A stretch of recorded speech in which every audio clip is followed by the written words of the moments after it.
সমুদ্রের জীবনে যেমন জোয়ার ভাটা আছে, মানুষের জীবনেও আছে। মানুষের সঙ্গে এই জায়গাতেই সমুদ্রের মিল।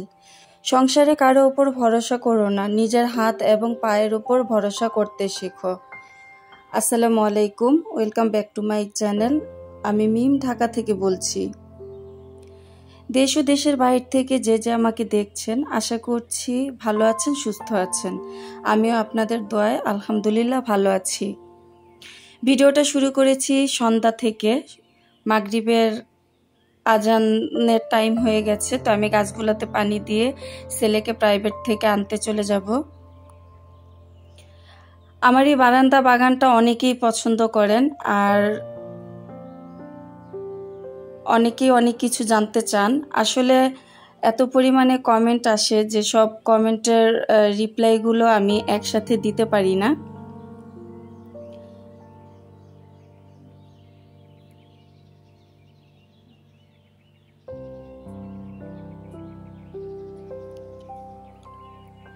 তো আমি ছেলেকে প্রাইভেট থেকে নিয়ে এসে তারপর এই যে একটু সেমাই রান্না করে নিচ্ছি।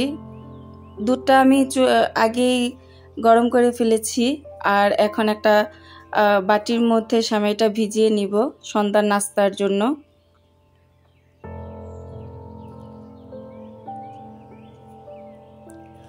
সেমাইটা ভিজাতে ভিজাতে ভিডিওর শুরুতে একটা কথা সবাইকে মনে করিয়ে দেই, যদি আপনি ভিডিওটা ক্লিক করে থাকেন, লাইক দিতে ভুলে যান, তাহলে প্লিজ লাইক দিয়ে ভিডিওটা কন্টিনিউ করবেন।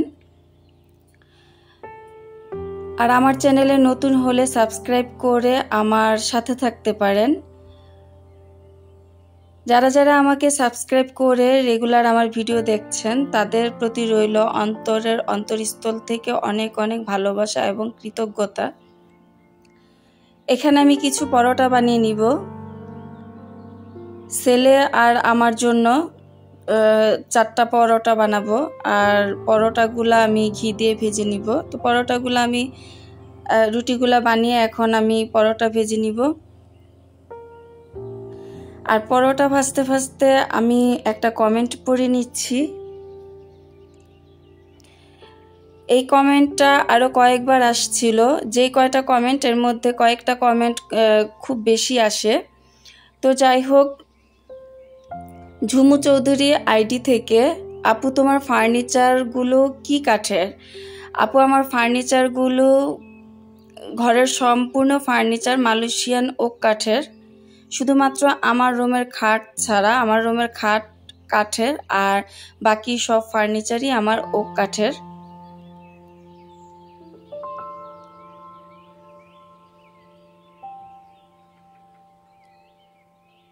শাহিদা বেগম ব্লগস, আপু তুমি আমাকে কমেন্ট করেছ হ্যালো বলতে নেই, কারণ হ্যালো মানে নমস্কার, আর নমস্কার বলাটা ইসলামে নাজায়েজ। খুব সুন্দর একটা কমেন্ট আমাকে করেছ। তোমার এই কমেন্টের পরে আমি গুগলে সার্চ দিয়েছি। আসলে এই হ্যালো শব্দের অর্থটা অনেকেই অনেকভাবে ব্যাখ্যা করেছেন, কিন্তু প্রত্যেকটা ব্যাখ্যারই কোনো ভিত্তি নেই। ইসলামিকবিদরা অনেক জায়গায় এটাও বলেছেন, সৌদি আরবের, যে এই হ্যালো শব্দের অর্থটা জাহান্নাম। তো এরকম কোনো সূক্ষ্ম প্রমাণ পাওয়া যায়নি যে এই হ্যালো শব্দের অর্থটা এরকম কোনো কিছু। তো যাই হোক, তারপরও তুমি যেহেতু বলেছ, আমি চেষ্টা করব এটা খুব ভালোভাবে জেনে নেওয়ার। তা আমি এখানে পরোটাগুলো বানিয়ে তো সেমাই দিয়ে আজকে পরোটা নাস্তা করব। তো ছেলের নাস্তাটা ছেলের রুমে দিয়ে আসলাম, ছেলে পড়তে বসছে। আর বাচ্চারা এত পরিমাণে ফাঁকিবাজ যে একটু চোখের পলক হলেই পড়াশোনায় প্রচুর পরিমাণে ফাঁকিবাজি করে। ছেলেটা ক্লাস 9-এ পড়ে, তারপরও পড়ায় প্রচুর পরিমাণে ফাঁকিবাজি করে।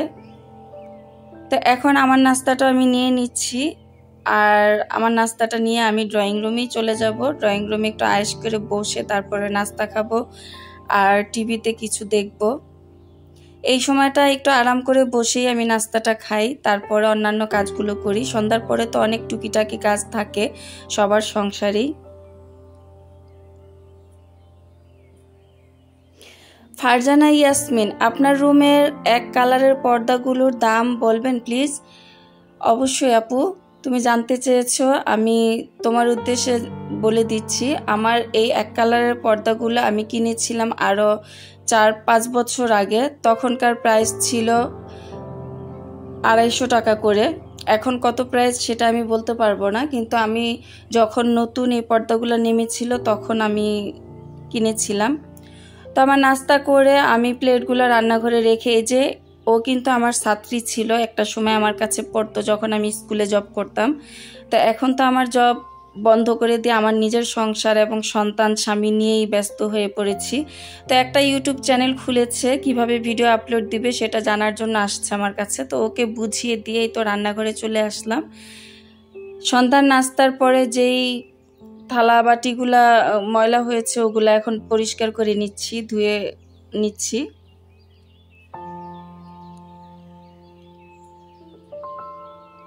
বন্ধুরা, আমার কথায় বা কাজে যদি কোনো ভুল ত্রুটি থাকে তাহলে ক্ষমা দৃষ্টিতে দেখবেন প্লিজ, কারণ আমি মানুষ, আমি ফেরেশতা নই। আমার মধ্যে হাজারটা ভুল থাকবে, আর সেই ভুলগুলো আপনারা যদি তুলে ধরেন আমি ইনশাল্লাহ চেষ্টা করব শুধরে নেওয়ার।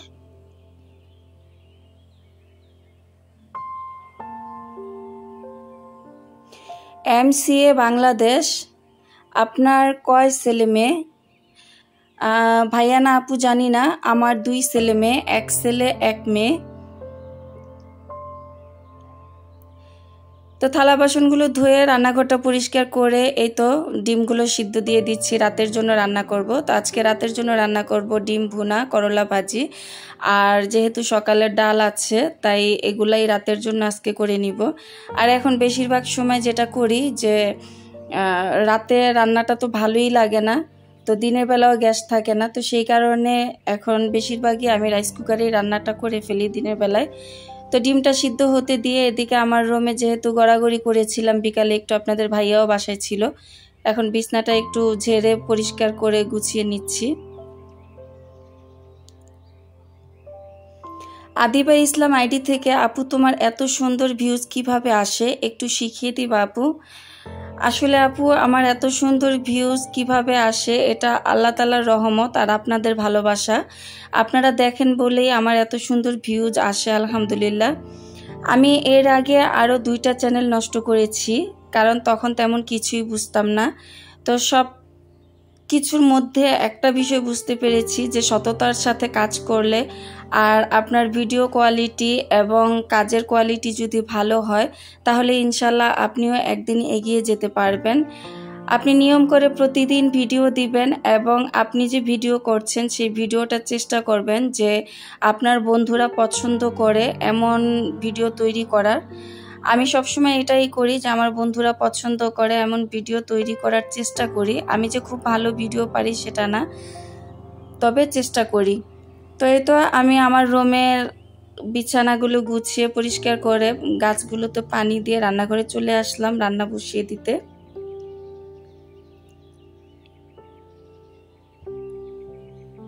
মালতী চ্যানেল, আসসালামু আলাইকুম আপু, কেমন আছো? আপু, আমি তোমার ভিডিও অনেকদিন যাবত দেখি, লাইক দেই কিন্তু কমেন্ট করা হয় না আপু। আমি সেলাই কাজ করি, 3টা বাচ্চা সংসার সামনে, তোমাদের কমেন্ট করা হয় না, কিন্তু যেখানে যাই যে কাজ করি মোবাইলটা সাথেই থাকে, তোমার ভিডিও দেখি।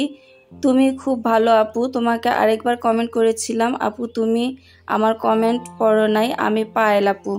সরি আপু, আসলে অনেক সময় কমেন্টগুলো চোখে পড়ে না, এত কমেন্টের মাঝে হারিয়ে ফেলি। তারপরও একেবারে নিচে ঘেটে ঘুটে যখন কমেন্টগুলো পড়ে তখনই আমি রিপ্লাই দেওয়ার চেষ্টা করি। তো দেরি হওয়ার জন্য অনেক দুঃখিত আপু, ক্ষমা করে দিও। সালমা আইডি থেকে, আপু আপনার কিচেন ক্যাবিনেটটা ভালো করে কাছ থেকে দেখাবেন ইনশাল্লাহ। আপু তুমি আমার সাথে থেকো, আমি কোনো এক ভিডিওতে খুব রিসেন্টলি আমার কিচেনের ক্যাবিনেটটা তোমাকে দেখিয়ে দিব। লাভ BW, আজকে প্রথম তোমার ভিডিও দেখলাম, খুব ভালো লাগলো আপু। তোমার ডাইনিং টেবিলটা কত টাকা? আমার ডাইনিং টেবিলটা 18,000 টাকা প্রাইস পড়েছে, মালয়েশিয়ান ওক কাঠের। মেহেরজাবিন মান্না, আপনার সোফাগুলো প্রাইস কত? আমার সোফার প্রাইস 32,000 টাকা। শামিমা লাইফস্টাইল, সংসারে কাজকর্ম রান্নাবান্না করতে চলে এসেছো, খুবই ভালো লাগে আপনার ভিডিও। আপু, আপনি যে গাছে সবজি খোসা দেন এতে কি কোনো পোকা হয় না? আপু, আমি তো সবজি খোসাগুলো একটু পচিয়ে তারপরে বেশিরভাগ ক্ষেত্রে পানির সাথে মিশিয়ে যে পচা থেকে পানিটা বের হয় ওটা আরও পানির সাথে মিশিয়ে আমি গাছের গোড়ায় দিই। আবার অনেক সময় শুকনো অবস্থায় দিয়ে দিই। শুকনো অবস্থায় দিলে পোকা হয় না। যদি আপনি পচিয়ে পচাগুলা গোড়ার মধ্যে দেন তাহলে পোকা হবে। তা আমি পানির সাথে মিক্স করে শুধু পানিটা দিই, তো সেই কারণে কোনো পোকা হয় না। আশা করছি আপনার কমেন্টের উত্তর পেয়ে গেছেন। তা আপনাদের কমেন্ট পড়তে পড়তে সংসারের টুকিটাকি সন্ধ্যার পরে কাজগুলা করে তারপরে তো রান্নাবান্নাও করে নিচ্ছি। তো করলা ভাজিটা আমি বসিয়ে দিলাম এই পাশে, আর ওই পাশে আমি ডিমটা ভেজে তারপর মশলা খুব ভালোভাবে কষিয়ে নিয়ে ডিম ভুনা করে নিচ্ছি। তো রান্নার ফাঁকে ফাঁকে যদি রান্নাঘরটাও পরিষ্কার করে ফেলা হয় তাহলে রান্নার সাথে সাথে কিন্তু রান্নাঘরের কাজগুলোও সব শেষ হয়ে যায়। তো আমি এই পাশে মশলাটা একটু পানি দিয়ে খুব ভালোভাবে কষানোর জন্য রেখে, যেন মশলার গন্ধটা না থাকে, সেই কারণে ভালোভাবে কষিয়ে নিচ্ছে। আর এদিকে সাথে সাথে আমি যেই জিনিসগুলা আমার ময়লা হচ্ছে সেগুলো আমি ধুয়ে নিচ্ছি। এভাবে যদি কাজ করা হয় তাহলে অল্প সময়ের মধ্যেই অনেক কাজ করে ফেলা যায়। আর যদি আমি রান্নার সাথে সাথে ধোয়াপালাগুলো না করতাম, একসাথে অনেকগুলো ধোয়াপালা হতো, আমার রান্না শেষ করে তারপরে আবার এক্সট্রাভাবে সময় নিয়ে আমার এই ধোয়াপালার কাজগুলো করতে হতো। তা আমি এটাই প্রতিদিন করি, রান্নার সাথে সাথে রান্নাঘরটাও ক্লিন করে ফেলি।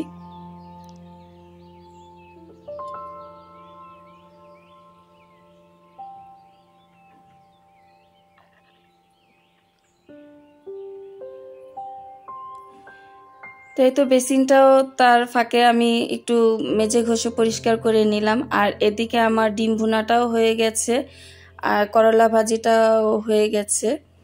তা আপনাদের কমেন্টের উত্তর দিতে দিতে ভিডিওর শেষ পর্যায়ে চলে আসছি। ডিম ভুনার জন্য একটু জিরা আমি তেলে গুঁড়া করে নিচ্ছি, যেহেতু ধনিয়া পাতা নেই। তো জিরাটা গুঁড়ি করতে করতে আপনাদের কাছ থেকে বিদায় নিয়ে নিচ্ছি।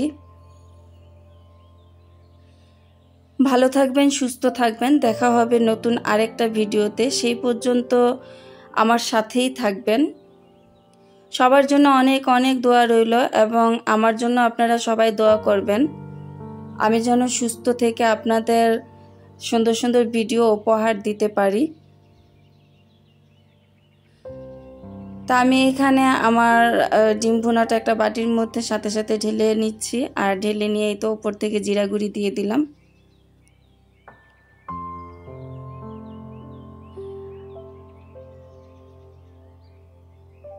জিরা গুঁড়ি দিয়ে যেহেতু আমি চুলার উপরে রেখে জিরা গুঁড়িটা দিইনি, এখন একটু নেড়েচেড়ে মিক্স করে দিয়ে তারপর এই তো টেবিলে নিয়ে আসলাম সব কিছু। তো আল্লাহ হাফেজ, আসসালামু আলাইকুম।